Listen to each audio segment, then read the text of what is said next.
So in this video, I'm going to show you all how to use the hatching feature and also how to turn on the isometric drafting if it doesn't appear at the bottom tray in your AutoCAD. So here we go. So firstly, this object here is basically the end for this pulley side. Alright, so the cutting plane is AA, right, and it's an offset cutting plane. Okay, so it will pass through this upper left circle or cutout that we have in the pulley side, and then this lower centered cutout here, the cutting plane also passes through this.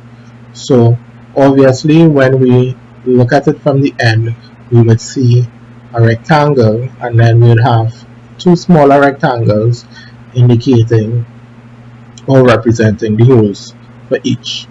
Alright, now with the hatching tool, we would usually need to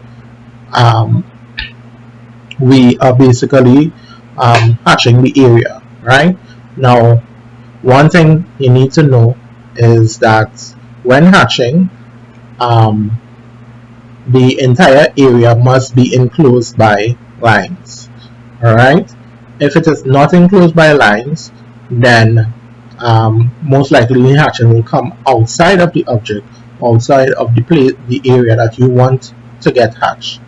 Alright, so first thing first, we go to the hatch icon, right, and the entire ribbon will change to the hatch settings. So hatch creation. So firstly, we would select the pattern. So we have a little drop down arrow here where we can go through and select any pattern that we want. So usually for the hatching of ordinary objects, we would use ANSI 31, right? So when we select this now and we go to the first area, so usually you have to click the area where you want to get hatched, right? This is what happened, right? So it looks like a solid color, but the reason why it looks like a solid color is because the scale that we are using is very small. So we'll come up to this little bar here, and we would increase the scale. So usually I'll increase it to about 15, and I press enter, and then we have the scale.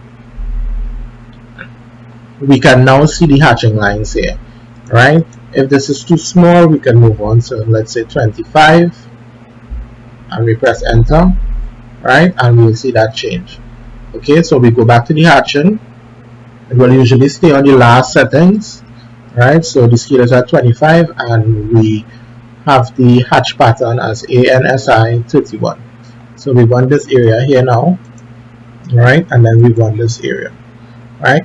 If for some reason we wanted this hatching angle to change directions, what we'll need to do is change the angle here. So we change from, well, this angle is set at 45. So let's try 135 and see what it changed to. So if we look here, we'll see the angle change, right, to basically straight. So hatching lines are usually at 45 degrees, right?